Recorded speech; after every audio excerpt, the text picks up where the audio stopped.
mbow yu may mbow sa kaw doon sa lapataake ba benn xalaat politicien bu bandu la saña attaqué man sama yéene mooy baa doole bi ma nekkal ko gémmiñam noppam ak bëtam saa su ne may faacee mbébétam dak mimétisme andi civisme heurte sa conscience ngir nga mën a demee ci bon sens man sama yéene mooy sama rap doon li jëlee ba peuple bi si ñoonu ñàkk tàggat ko ba mu mën a dundee si li mu ñàkk wan ko nu muy jëfee ba benn marchand d'illusion du ko mën a bluffé.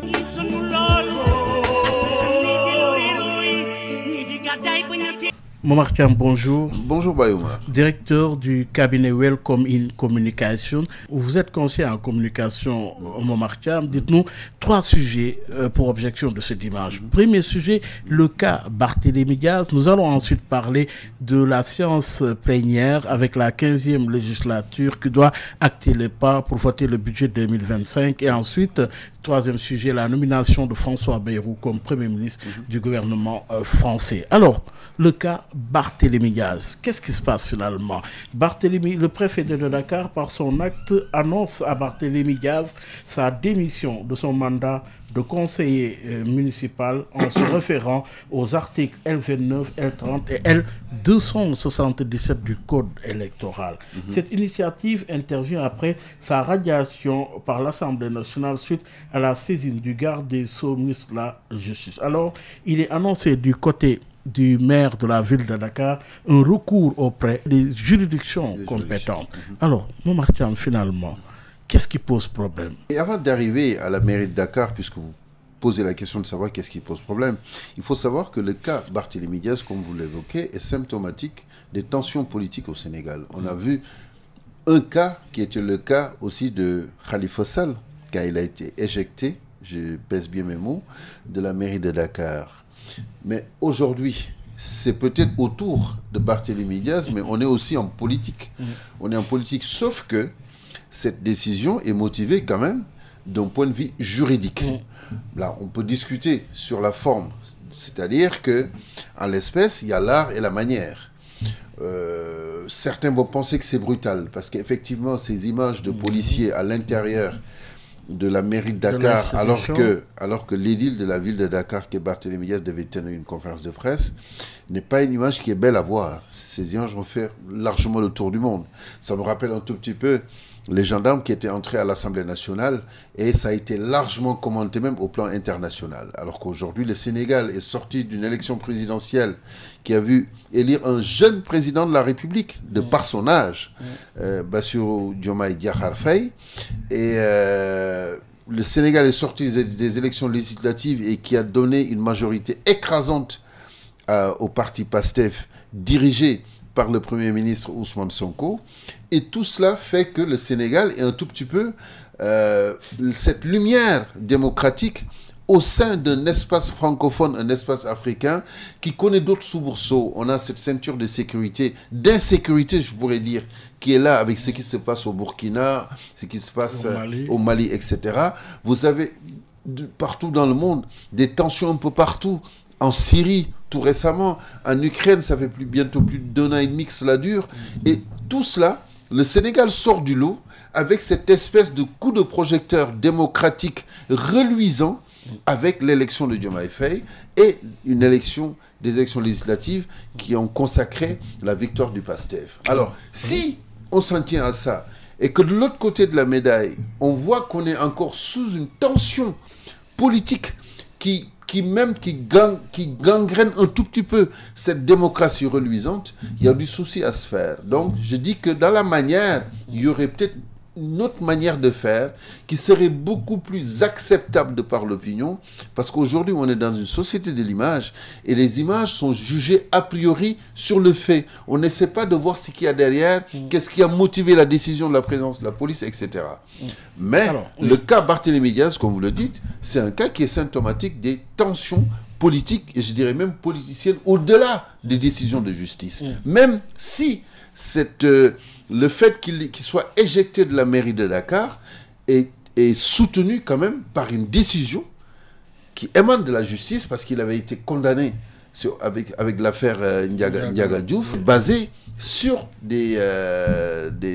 sur la loi, et notamment sur le code électoral, mais aussi le code des collectivités territoriales. La procédure donc, d'un point de vue juridique, mais la procédure est en cours. La procédure est en cours, mais d'un point de vue juridique, il n'y a rien à dire. Mais peut-être d'un point de vue politique, politicienne, c'est là où l'art et la manière devraient intervenir pour éviter justement ces soubresauts en termes de force de l'ordre qui intervient dans une institution qu'est la mairie de Dakar.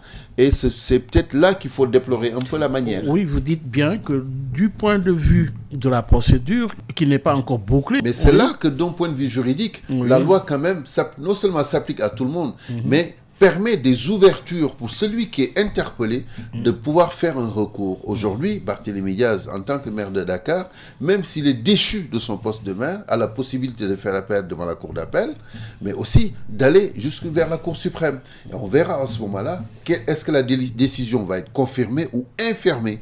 Et donc, il a encore cette possibilité-là. Je pense que l'État, dans son ensemble, aurait pu gagner en tranquillité, je dirais bien en tranquillité, en même crédibilité républicaine, en laissant Barthélémy Diaz peut-être faire son point de presse. Cela n'enlève à rien à l'applicabilité même de la loi concernant notamment le code électoral qui s'applique en tout cas au maire de Dakar pour le déchoir de son poste de maire de Dakar.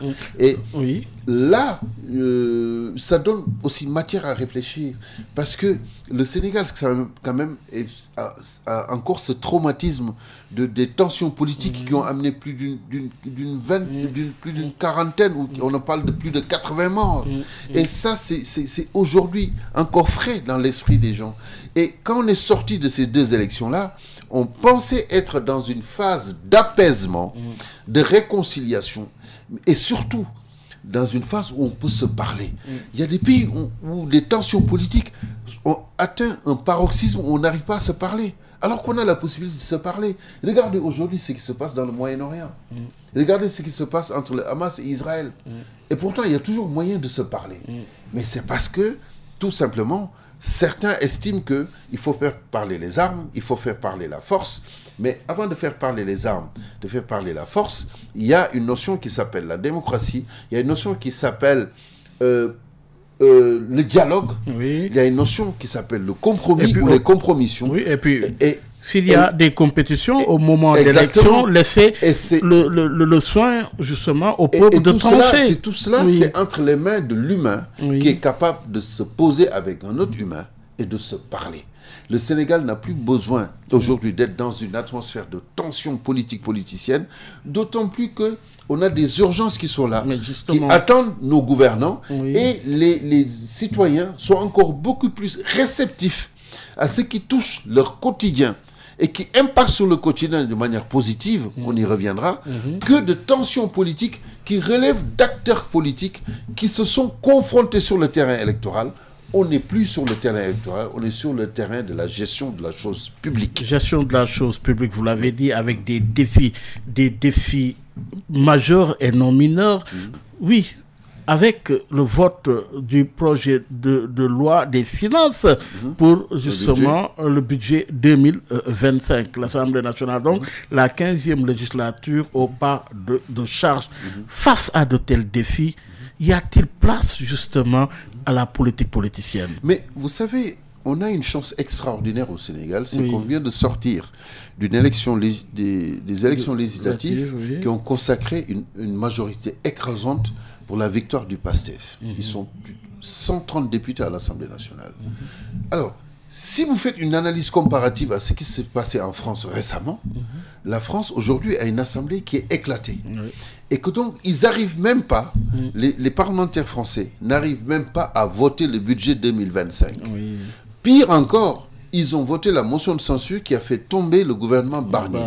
Et c'est aujourd'hui que le président Macron a demandé a mis sur orbite François Bayrou comme Premier ministre. Regardez le temps qui est déjà mal parti avec 61% des Français, qui est déjà mal parti, qui ne lui parce accorde pas confiance. D'après les sondages qui ont été effectués entre le 12 et le 13, c'est-à-dire aujourd'hui, 61% des Français ne lui font pas confiance. Alors que chez nous, on a une majorité écrasante du parti PASTEF, bravo à eux, et qui siègent à l'Assemblée nationale. Et ils ont un projet avec un grand P qu'ils veulent mettre à la disposition des Sénégalais pour résoudre les problèmes ou au moins trouver les solutions aux problèmes qui se posent. Mais ici, la question, c'est comment naviguer. Mais justement, oui. À partir du moment où c'est une chance à saisir, autant pour les parlementaires, pour faire ce travail-là, mais à saisir aussi pour le gouvernement et en haut lieu même le président de la République, pour s'éviter, je dis bien pour s'éviter, des tensions politiques qui seront un peu l'arbre qui cache la forêt. C'est-à-dire qu'aujourd'hui, on a l'impression que, puisqu'on est dans un monde un monde d'image, un monde de faits divers, comme je l'appelle, on est beaucoup plus réceptif quelque part aux faits divers, aux images, que ce qui se fait sur le terrain de manière réelle et qui peut impacter sur les populations. Je m'explique. Si aujourd'hui on parle par exemple de la presse, va en faire ses choux gras, parler de la police qui est entrée dans la mairie de Dakar pour peut-être, je dis bien, peut-être empêcher, on ne connaît pas encore les raisons, que la conférence de presse de M. Barthélémy Dias se tienne. Alors qu'au même moment, à l'Assemblée nationale, vous avez les députés qui planchent sur le budget 2027, qui planchent sur une révision de la Constitution, qui planchent aussi sur des questions qui sont peut-être relatives à la bonne gouvernance. Des sujets essentiels. Des sujets essentiels qui sont quand même non seulement essentiels, mais qui impactent sur le quotidien des Sénégalais. Et on aura l'impression que ces députés ne sont même pas entendus, ne sont même pas suivis. Et c'est là où justement la communication politique, la communication publique a son pesant d'or. À son pesant d'or, on y reviendra. Je vous donne un exemple. C'est pour ça le prétexte de votre invitation. Mais entre autres, parce que là c'est le communicant qui parle. Je vous donne un exemple très simple. Le président de la République, le dernier Conseil des ministres a parlé de la réorientation un tout petit peu de l'employabilité des jeunes et de travailler, de mutualiser un peu les efforts autour de toutes les institutions, les agences qui s'occupent de cela. Mais c'est quand même une question qui est essentielle pour l'employabilité des jeunes.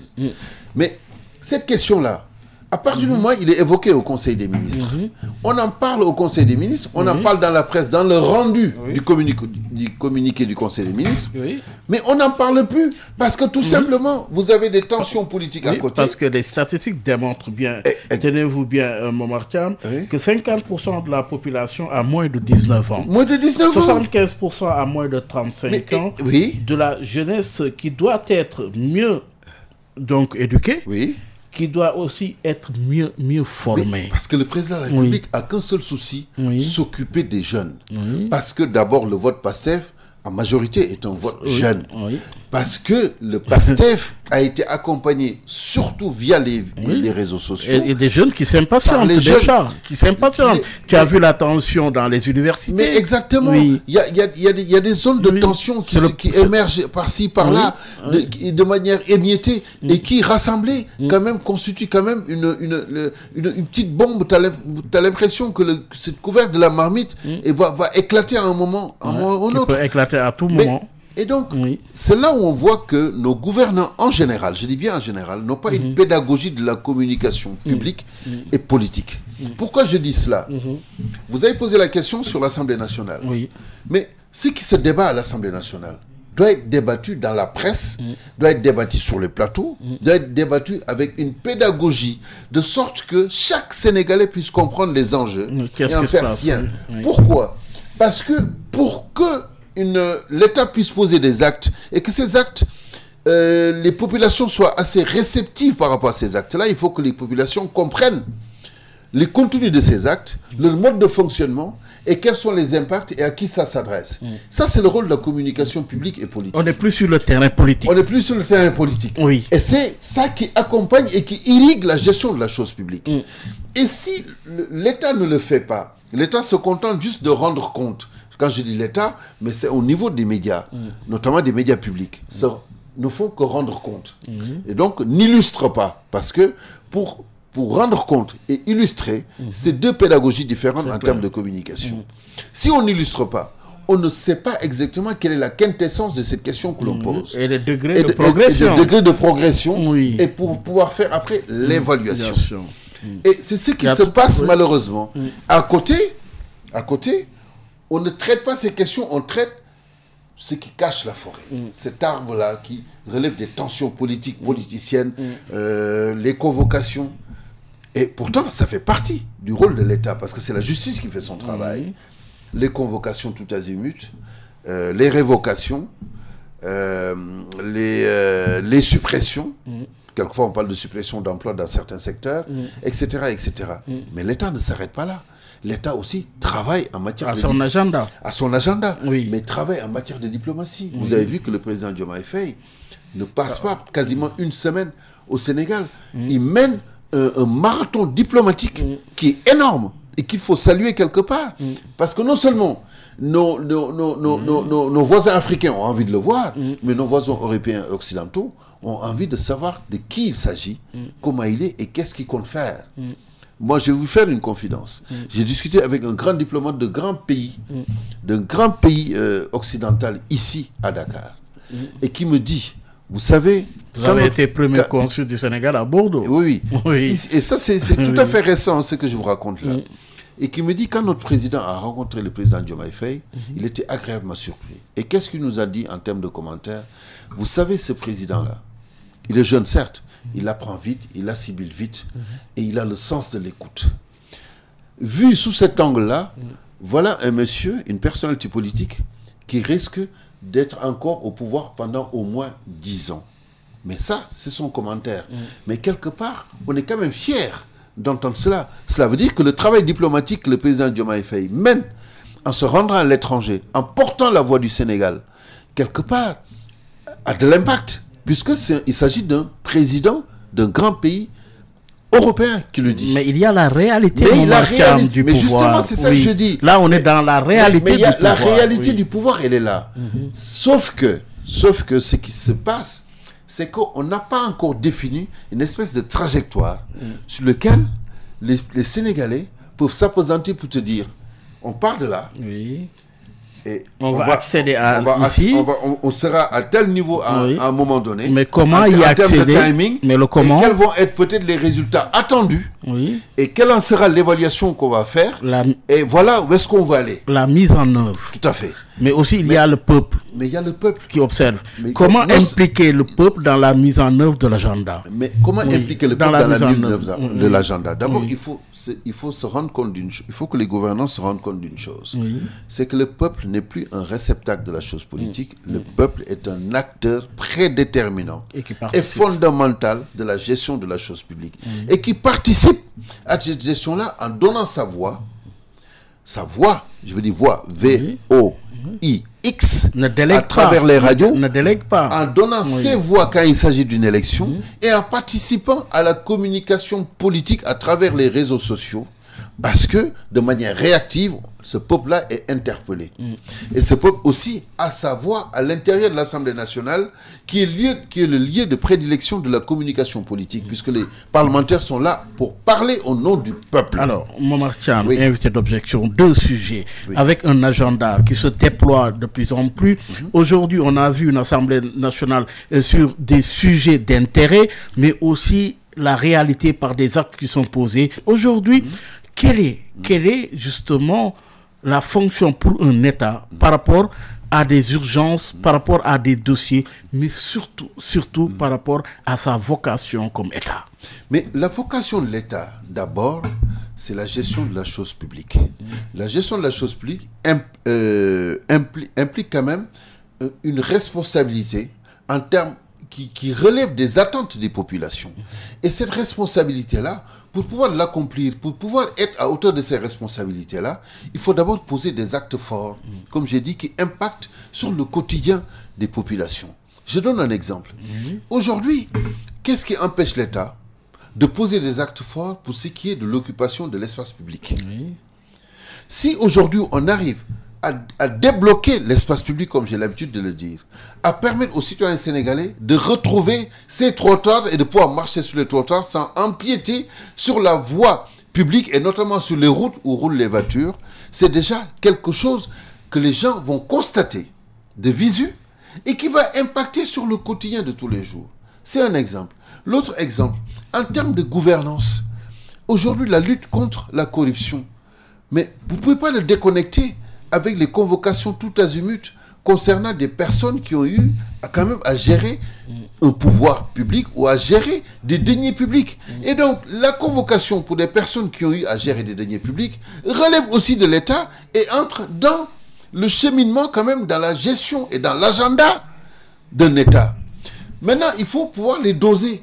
Parce que si les convocations tout azimut, la politique politicienne devient plus visible et prend le dessus sur ce qui impacte directement sur le citoyen lambda, là, de manière disproportionnée, il y a quand même une réceptivité chez le citoyen lambda qui est diminuée par rapport à ce qu'il attend de l'État. Et là, il va dire, mais ils font beaucoup plus de la politique politicienne que de s'occuper de nous. Il faut que l'État passe plus de temps à gérer les questions urgentes. L'eau, l'électricité, la santé, l'éducation, l'école, oui. le prix des denrées de première nécessité, etc. etc. Oui. Mais maintenant, oui. L'État, il faut se rendre compte, l'État, quelquefois, n'a pas toujours la marge de manœuvre qu'on lui prête. Parce que quand on est dans l'opposition, c'est bien de dire, je vais diminuer le prix des denrées de première nécessité. Moi, je me rappelle quand Wade faisait sa campagne en 2000, puisque moi, j'étais chargé de sa communication de campagne, quand il avait parlé du projet Yakalma, d'un appareil tu peux commander un Yassa, un Mafé, un Djeboudienne, etc., etc. Ça s'appelait Yakalma. Il en a fait la démonstration dans des endroits même très reculés, notamment au Fouta. Mais qu'est devenu ce projet Yakalma? On n'en parle plus. Peut-être, on va dire que la politique, c'est pour faire rêver. Mais les gens n'ont plus le temps de rêver. Le rêve n'est plus permis. Parce que tout simplement, les questions se posent de manière, avec acuité, se posent de manière disproportionnée et arrivent en masse et envahissent les populations, de sorte que quelquefois, on a même un problème pour situer non seulement les responsabilités, mais avoir le sens des priorités, ne serait-ce que pour la résolution de chaque problème. Il a dit le Premier ministre... Donc l'État doit définir cette trajectoire-là pour dire, voilà où est-ce qu'on va aller, voilà ce dont on dispose, voilà le temps que ça va prendre, et voilà les résultats attendus. Un gouvernement dit de solution, a-t-il dit, le Premier ministre, de ce point de vue. Mais comment, encore une fois, l'Assemblée nationale est convoquée pour la 15e législature. Aujourd'hui, les réformes sont annoncées. Il a été question d'une loi pour la révision de la Constitution, mais il y a une question notamment qui s'adresse aux réformes à entreprendre. Oui, de votre niveau, à votre niveau, comment séquencer ces réformes à court, moyen et long terme? Mais même en matière de réforme, il faut avoir le sens des priorités. Parce que les Sénégalais l'ont dit et l'ont redit partout. Ce qu'ils attendent surtout, c'est de la justice. C'est-à-dire... les recommandations issues des assises. Non seulement les recommandations issues des assises, mais faire en sorte que tout le monde soit de même niveau par rapport à la justice, qu'il n'y ait pas la justice des vainqueurs, ou la justice des vaincus, la justice des forts, la justice des faibles, que la loi puisse s'appliquer à tout le monde. Ce qu'on appelle l'égalité de traitement devant la loi. Et c'est ça que les citoyens attendent. Donc, parlant de réforme pour réforme, il faut arriver avec la réforme de la justice, qui est quand même quelque part une chimère aussi, parce que ce n'est pas facile. Réformer la justice veut dire quoi? Veut dire détacher le politique, ou notamment l'exécutif de la justice, c'est-à-dire en arriver à ce que le président de la République ne siège plus au niveau du conseil de la magistrature, ce que le PASTEF dans l'opposition avait quand même défendu bec et ongle, et je pense qu'on y arrivera parce que le président est quand même de bonne foi sur cette question-là, puisqu'il a évoqué aussi pendant sa première conférence de presse, son face-à-face avec la presse sénégalaise, il faut en arriver là. Il faut en arriver là parce que tout simplement, les questions souvent qui émanent de la justice, même si la loi s'applique, on y voit toujours derrière la main du politique, la main de l'exécutif. Et pour éviter qu'il y ait justement cette jonction-là, quelquefois même supposée ou non, de bonne ou de mauvaise foi entre l'exécutif et la justice, il faudrait quand même qu'on arrive à ce que le président de la République ne puisse plus siéger au niveau du conseil de la magistrature et que la justice fasse son introspection et la justice fasse son travail d'un état des lieux et qu'on ait une justice indépendante, même si ce n'est pas une indépendance à 100%. Regardez ce qui s'est passé en France avant l'avant-dernière présidentielle, où il y avait un candidat de la droite, notamment de la droite républicaine, qui, au dernier moment, a fait face à la justice pour des questions de costumes qu'on lui avait offert et qui finalement qu'il a disqualifié pour sa participation à la présidentielle. Marine Le Pen répond toujours. Regardez aujourd'hui Marine Le Pen, pour soi-disant, à tort ou à raison, des malversations faites au niveau du Conseil de l'Europe, et qui aujourd'hui risque de plomber sa participation à la présidentielle 2029 en France, etc. Mais il faut qu'on en arrive à que la justice ne puisse pas être le bras armé d'un exécutif, mais que la justice soit à la disposition de tous et de toutes. Et le président de la République avait déclaré ne jamais prendre un acte injuste ou bien contraire à la loi. Aujourd'hui, dans la même dynamique, avec les réformes qui sont annoncées à l'Assemblée nationale, de ce point de vue, les députés donc ont du pain sur la planche avec justement les nombreuses réformes qui sont attendues de part et d'autre. Il y a également, dans le cadre de la politique, oui, des réformes qui sont attendues, Momar Thiam. Mais dans le cadre de la politique, les réformes, vous savez, on a beau en parler, mais on se rendra toujours compte que la réelle politique prend le dessus. On veut faire des réformes en matière politique. Oui.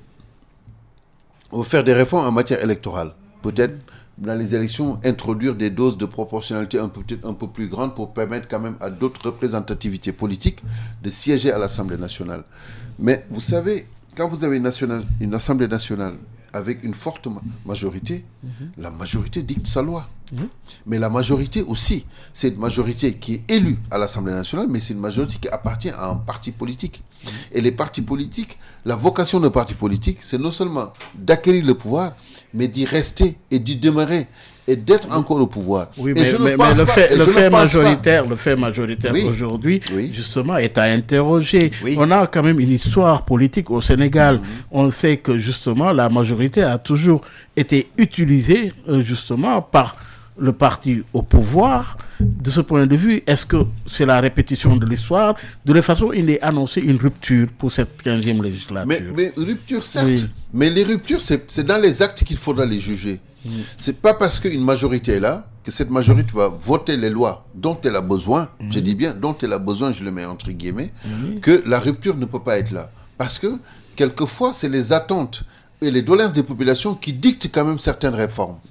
Si aujourd'hui, on se trouvait dans la situation de la France, où l'Assemblée nationale est éclatée, où on n'arrive même pas à voter un budget, ce qui est le cas de la France, au point de faire tomber le gouvernement, mais ce pays serait encore ingérable.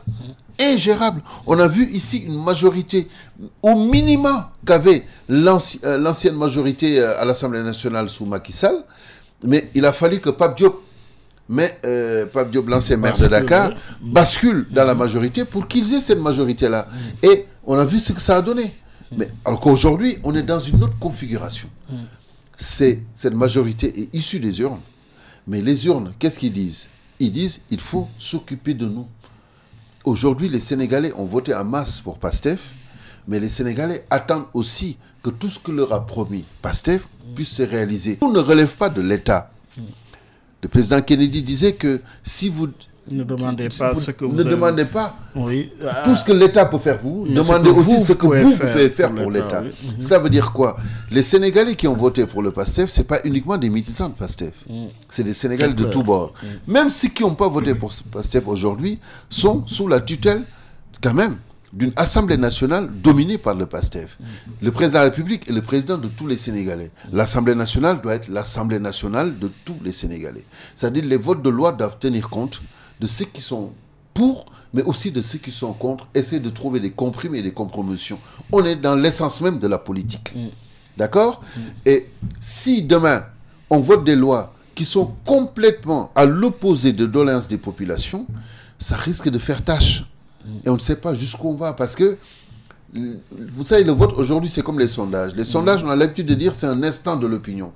L'instant de l'opinion sénégalaise, ces 3 dernières années, jusqu'en 2024, il fallait une rupture. Et cette rupture est symbolisée par le PASTEF, à la personne de Ousmane Sonko et tout ce qui tourne autour du PASTEF. Alors, toujours dans la dynamique des réformes, on a vu également l'introduction justement de l'anglais dans le préscolaire. Vous avez suivi cette sortie de Samba Diouldé Thiam qui dit oui, ça c'est privilégier une langue sur une autre, une langue dominante sur une autre, notamment l'anglais sur le français. Hier, c'était le français. Comment vous analysez justement cette il y a aussi une réponse aux exigences du commerce international et des relations internationales. Aujourd'hui, l'anglais n'est pas... Mais on avait parlé d'abord de la primauté des langues nationales. Mais non. Oui. D'ailleurs, ils ont dit après les langues nationales. Après les langues nationales, les langues nationales, aujourd'hui, vont intégrer le curricula, justement, de l'enseignement. C'est quand même... Qui trop embrasse mal être. C'est quand même une très... Qui trop embrasse mal être. Une très bonne initiative. Oui, mais qui trop embrasse mal être. Certes, l'anglais, parce que tout simplement, aujourd'hui, en termes de relations internationales, l'anglais est une langue qui est beaucoup utilisée. Si on met l'anglais, mais il va falloir un jour mettre l'espagnol. Pourquoi pas mettre le chinois, puisque les Chinois dominent le commerce international. Mais c'est déjà un pas de franchi. Commencer par les langues nationales, je trouve que c'est une excellente initiative. Mais il faut le consolider. Une fois qu'on l'a consolidé, là on peut passer sur d'autres langues. L'un n'empêche pas l'autre. Mais commencer par les langues nationales, c'est déjà quand même... C'est déjà pas mal. Et justement, de ce point de vue, la crise de l'école, la crise justement dans l'enseignement supérieur, on a vu ce qui se passe justement dans nos universités. Aujourd'hui, il y a également, une obligation justement à ce niveau-là. Comment arriver à taire justement les grèves dans les universités? Mais vous savez, tous les gouvernements qui se sont essayés à vouloir... faire taire les étudiants, je dis bien, je parle de manière globale. Mais il y a un minimum sur le côté, sur le plan infrastructurel déjà. Mais se sont cassés la tête. Parce que l'étudiant en soi est rebelle. Moi, je me souviens de mes périodes étudiantes en France. On était rebelles sur tout. Mais il y a un minimum. Mais non, mais il y a un minimum. Mais il faut dire aussi que quand même que l'État de Abdou Diouf, en passant par Abdoulaye Wade jusqu'à Macky Sall, ils ont fait quand même des progrès au niveau de l'enseignement supérieur, notamment. Mais pourquoi jusqu'ici, non seulement avec la construction des centres universitaires régionaux, mais des universités dans les grandes régions, et aussi le renforcement et le renforcement de la logistique et l'agrandissement même de l'université de Dakar. Seulement, il faut se dire une chose. L'université ne peut pas accueillir aujourd'hui le nombre de bacheliers qu'il y a dans ce pays. Faudrait-il revoir le modèle? Non seulement il faudrait revoir le modèle, je viens de voir que la coopération japonaise, par l'intermédiaire justement de leur ambassade, est en train de réfléchir comment calquer le modèle japonais qui tend beaucoup plus vers la professionnalisation et pour en faire quand même une expérience test au Sénégal à l'image de ce qui s'est fait au CFPT, notamment ici à côté de la foire. Il faut qu'on se rende compte aujourd'hui que les universités doivent changer, doivent réorienter la formation, pas uniquement sur la recherche de connaissances, mais sur la recherche d'une expertise et du savoir-faire. Parce que l'université, c'est la recherche de connaissances. Mais il faut que l'université fasse sa mue, mais là, il faut une volonté politique ferme. Mais aussi, il faut que les moyens suivent. Les moyens, ne serait-ce que pour les professeurs, les moyens aussi logistiques, mais les moyens aussi pour les étudiants. Le président Abdoulaye Wade avait fait quand même une avancée quand même considérable en démocratisant le système des bourses, que les étudiants aient tous une bourse. Mais c'est bon, mais ce n'est pas suffisant. Est-ce faisable? Et ce n'est pas suffisant. Le Sénégal n'a peut-être pas les moyens d'offrir une bourse à tout le monde. C'est la raison pour laquelle les écoles privées aussi prospèrent et accueillent, heureusement, parce que c'est une bouffée d'oxygène.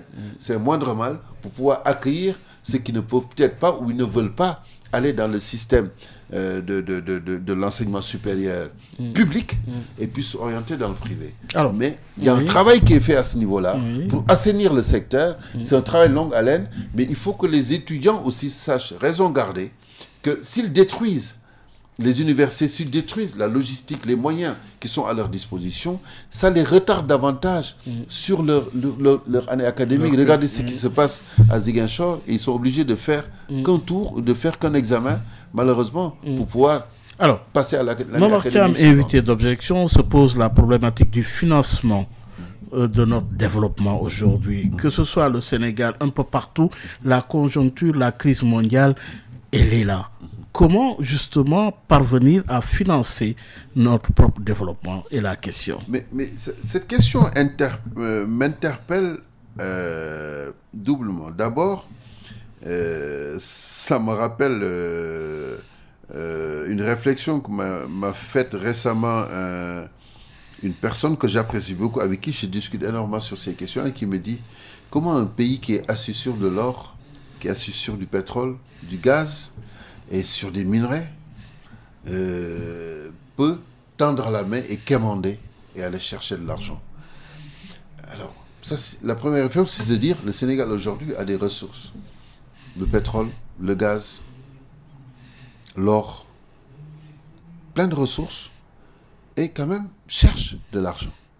Mais vous n'êtes pas sans savoir qu'aujourd'hui, les nouveaux tenants du pouvoir, quand ils sont arrivés, d'après leur audit, je veux dire, le Sénégal est à terre. Le Sénégal est plus que surendetté. On a même parlé d'un pays qui est le plus endetté au monde. Encore que c'est une question un peu à revoir. Non seulement c'est une question à revoir, mais je veux dire, c'est quand même un détour assez facile de dire qu'on est le pays le plus endetté au monde. Aujourd'hui, la France fait face à un endettement gigantesque, au point que l'ancien Premier ministre, je veux parler de M. Barnier, qui a fait l'objet d'une censure, en est arrivé à aller chercher l'argent dans les retraites même des plus riches, et on est arrivé à réduire même la part prise par l'État dans la couverture sociale, notamment des malades, etc.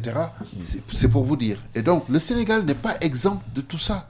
C'est la situation mondiale qui, aujourd'hui, fait que nous avons beaucoup de pays qui sont non seulement surendettés, mais qui ont cette problématique qui est que comment faire pour avoir des ressources pour financer notre développement? Parce que le développement aujourd'hui ne se fait pas avec les mêmes réflexes, avec les mêmes outils que ça se faisait il y a plus de 20 ans. On est dans un univers mondialisé où les problématiques se posent avec acuité. On a l'impression que c'est des tentacules et qui touchent tous les pays. Tous les pays font face à des questions d'insécurité. Tous les pays font face à des problèmes énergétiques. Tous les pays font face à la problématique de l'environnement. Tous les pays font face aussi au sous-emploi ou au manque d'emploi des jeunes. Mais tout ça, il faut avoir de l'argent pour le financer. Et les institutions qui étaient là, et qui ont toujours les mêmes outils, et qui ont toujours la même manière de faire pour financer le développement, ne le rangent pas dans les mêmes cases les pays développés, les pays sous-développés, les pays en voie de développement, mais aussi les pays riches.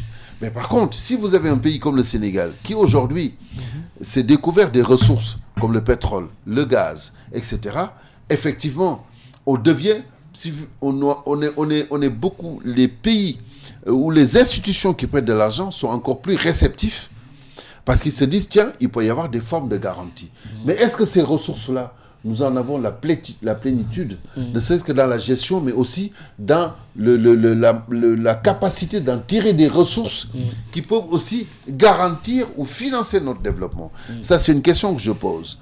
Est-ce qu'on est assez outillé d'un point de vue étatique pour comprendre les schémas en cours, compte tenu de l'état de la situation des finances publiques, pour parler d'une même voix devant les institutions financières et être crédible? On a dit récemment dans une certaine presse que le Sénégal n'avait pas été entendu, le Sénégal voulait emprunter de l'argent, on ne peut pas lui prêter. Mais bon, ça c'est des spéculations ou des spéculations journalistiques quelquefois non vérifiées et qui n'honorent pas ce qu'ils font, alors que le Sénégal a une signature quand même. Le Sénégal est un pays de paix. Le Sénégal quand même attire des investisseurs. Le Sénégal a mis en place un code des investissements qui non seulement attire des investisseurs, mais sécurise les investissements. Le Sénégal, aujourd'hui, Dakar est devenu une plateforme en termes d'installation de banques qui fait que quand on vient investir au Sénégal, on a le choix entre différentes banques, différents taux d'intérêt, mais aussi différentes manières de financer le Sénégal avec le fonds 6, avec d'autres structures mises en place, fait tout pour réduire les délais, ne serait-ce que pour financer des projets, etc., etc. Donc on a les outils.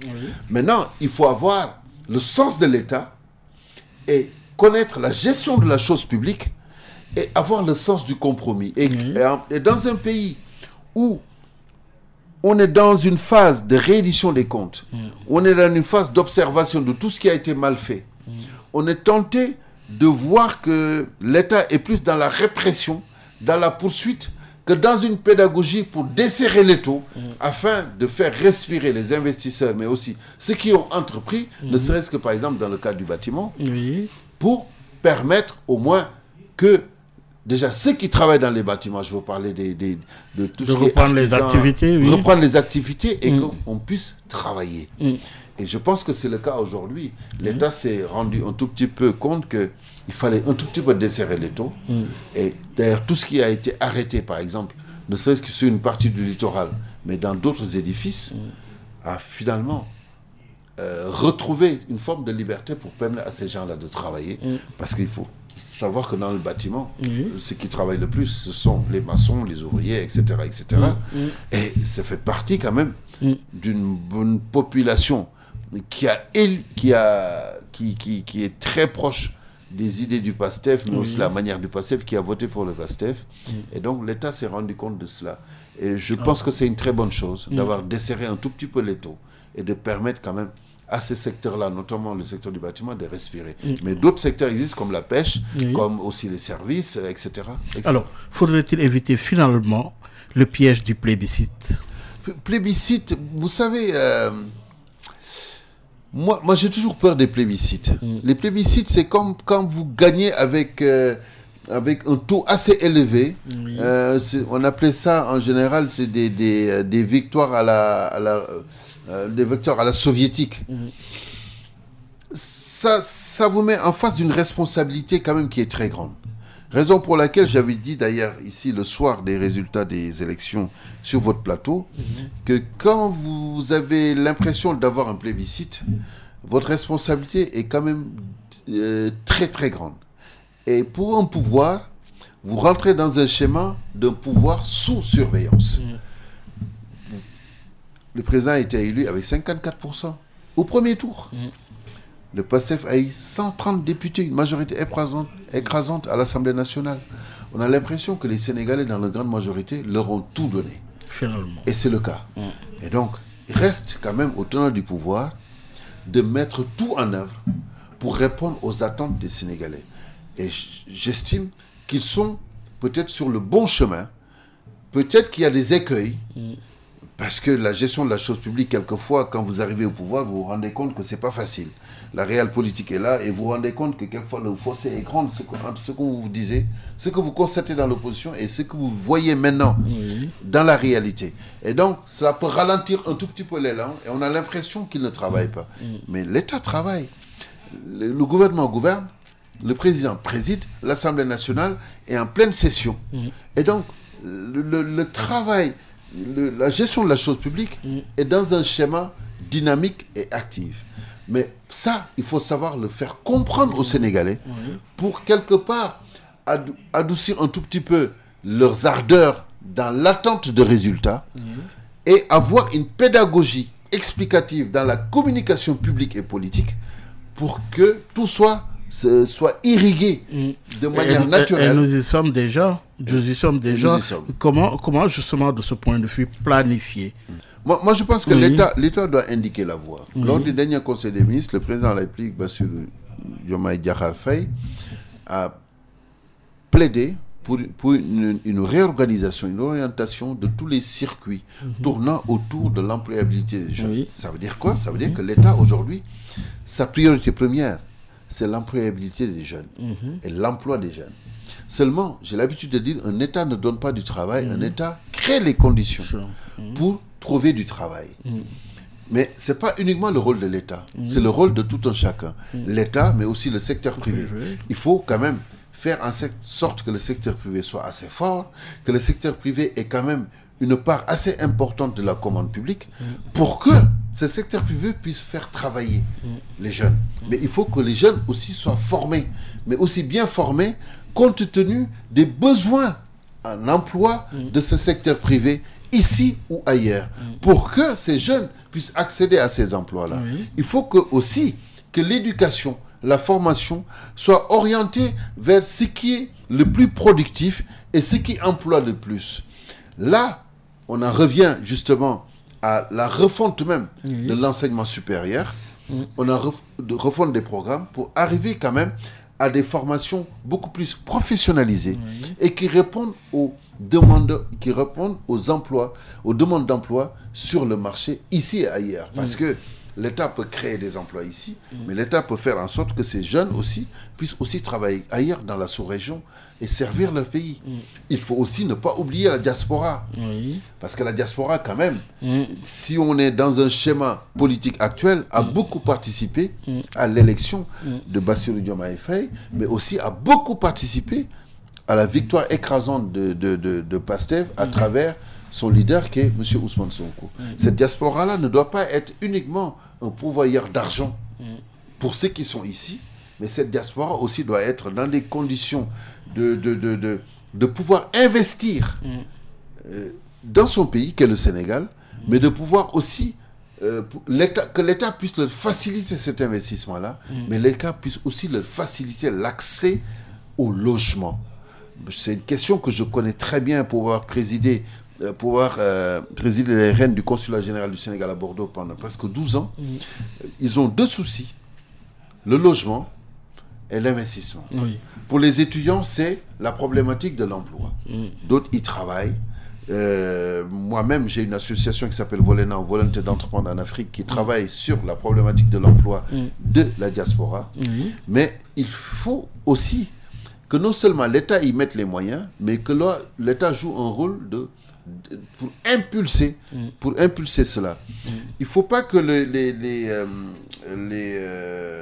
qu'on sollicite la diaspora quand il y a des élections, qu'on sollicite la diaspora pour financer, qu'on sollicite la diaspora pour être, si vous voulez, donneur de consignes de vote pour ceux qui sont ici.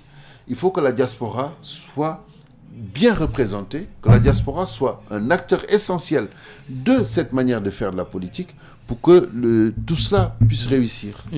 Au finish, finalement, pour le conseil en communication que vous êtes aujourd'hui, par rapport aux actes qui sont posés, par rapport justement à la forte demande, quelle doit être justement la méthodologie et quelle doit être justement la bonne application? Mais avant d'en arriver à la méthodologie, il faut d'abord diagnostiquer le problème.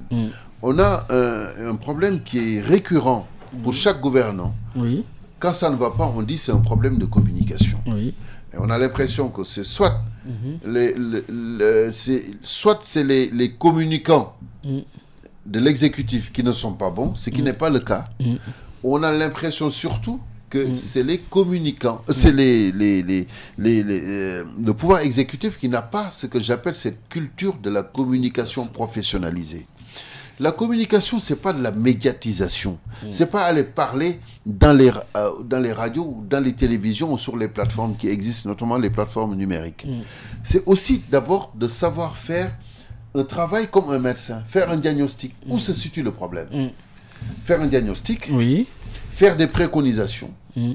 Et sur la base de ces préconisations, se dire que les objectifs, il y a des objectifs qui sont prioritaires et des objectifs qui sont secondaires. Je donne un exemple. Aujourd'hui, en Conseil des ministres, le président de la République dit ce qui est prioritaire aujourd'hui. Il parle de l'emploi des jeunes. Il parle aussi de la diplomatie dans la sous-région. Mais il ne faudrait pas que les médias se limitent uniquement à énoncer le communiqué du Conseil des ministres. Il faut que les médias travaillent en profondeur, sous forme de reportage, les problématiques qui sont inhérentes aux questions qui sont posées par le président de la République ou les priorités qui sont dégagées par le président de la République. Quand on parle de refonte ou de reformulation de la manière de gérer l'emploi des jeunes, il faudrait que ce soit la RTS, que ce soit la radio Sénégal, mais que ce soit aussi l'ensemble des médias, même privés, puissent travailler sur la question sur la base de reportages, pas uniquement des plateaux, parce que les plateaux, c'est fait pour parler. Les reportages, c'est pour montrer, c'est pour illustrer. Et c'est ce qui manque souvent dans notre pédagogie de communication politique. Mais pour cela, il faut que l'État tende la main aux opérateurs privés, parce que le Soleil et la RTS ne peuvent pas uniquement faire cela. Il faut que l'État donne les moyens aux acteurs privés de la presse, des médias, pour leur permettre de faire ces reportages-là, d'aller fouiller et de faire des documentaires, de faire des publi-reportages, de donner la parole aux acteurs concernés et de montrer l'état du terrain. Vous posez une question essentielle, le financement de l'audiovisuel, public comme privé. Absolument, oui. Parce que l'audiovisuel privé, son financement est aussi... On a l'impression que c'est une chimère. Chaque année, on en parle. Si aujourd'hui, l'État subventionne la télévision publique et la radio privée, et que par-dessus cela, le secteur public bénéficie aussi de l'apport de la publicité, il faudrait aussi... Il y a un problème. Non seulement il y a un problème, mais il faut avoir aussi une égalité de traitement pour les médias privés. Il ne faut pas aussi leur enlever un tout petit peu leur pain de la bouche. Il faudrait que quelque part, qu'il y ait un quote-part qui a été donné au secteur public revienne au secteur privé pour lui permettre au moins d'avoir des ressources additionnelles pour pouvoir fonctionner correctement. Ça aurait l'avantage de leur donner les moyens financiers pour s'équiper, d'aller sur le terrain, de faire le travail convenablement et surtout de ne pas être victime d'une petite corruption ou des corruptions par-ci et par-là pour avoir des éditos commandités ou des reportages commandités, etc. Donc il faut que l'État, au-delà de son rôle de régulateur de l'audiovisuel, tende la main au secteur privé, puisqu'aujourd'hui l'État reconnaît des médias. Il y a des médias qui sont reconnus par l'État. Il faut que ces médias reconnus puissent bénéficier de l'apport financier de l'État, mais d'un apport substantiel pour lui permettre de faire son travail en matière de médiatisation, mais aussi son travail en matière de communication sur les priorités du gouvernement. Les chantiers sont énormes. Les chantiers sont énormes. Oui. Mais ça, c'est un travail qui est non seulement gigantesque, mais c'est un travail qui est titanesque. Titanesque. Aujourd'hui, comment, justement, de ce point de vue, apporter des solutions, mais surtout solutionner les problèmes. Mais à défaut de solutionner les problèmes, c'est trouver les moyens qui permettent de mettre en place des débuts de solutions. Parce que des solutions toutes faites, ça, on n'en a toujours pas. Mais trouver les moyens de mettre en place des débuts de solutions, ça rassure non seulement ceux qui sont impactés par ces débuts de solutions, mais ça donne une crédibilité supplémentaire aux gouvernants à qui on prête souvent cette fameuse phrase « ils ne font que de la politique, ils s'occupent pas de nous ». Momar Thiam, merci. C'est moi qui vous remercie. C'est encore une fois un plaisir, conseiller en communication. Mais justement, la communication gouvernementale, que dire? Écoutez, la communication gouvernementale, vous savez, la communication de la primature, mais il y a aussi la communication de l'ensemble des ministres, chaque secteur bien identifié. Il faudrait qu'il y ait une courroie de transmission entre les recommandations et les priorités évoquées par le chef de l'État, la prise en compte de ces priorités dans la coordination des politiques publiques au niveau de la primature et ensuite déployer au niveau de chaque ministère, que chaque ministre ait non seulement des éléments de langage qui soient communs, parce que la solidarité gouvernementale oblige, mais qu'il n'y ait pas de voix discordante dans ce qu'on fait et dans ce que l'on dit. Il ne s'agit pas uniquement de dire et de montrer, il s'agit aussi de faire. Le temps de l'action. Acté. Le temps de l'action. Exactement. Merci beaucoup, mesdames, messieurs. Merci de nous avoir suivis. C'en est tout pour Objection de ce dimanche. Rendez-vous dimanche prochain. Un grand merci justement à l'équipe digitale. Au revoir. Vous êtes sur la 98.5. Vous y restez cette fois-ci. C'est avec Dianovi et avec Eladj Malick Ndiaye. Excellente écoute sur la 98.5. Au revoir. Mbow yu may mbow sa kaw doon sa lapataake ba benn xalaat politicien bu bandu la saña attaqué man sama yéene mooy baa doole bi ma nekkal ko gémmiñam noppam ak bëtam saa su ne may faacee mbébétam dàq mimétisme andi civisme heurte sa conscience ngir nga mën a demee ci bon sens man sama yéene mooy sama rap doon li jëlee baa peuple bi si yoonu ñàkk tàggat ko ba mu mën a dundee si li mu ñàkk wan ko nu muy jëfee ba benn marchand d'illusion du ko mën a bluffé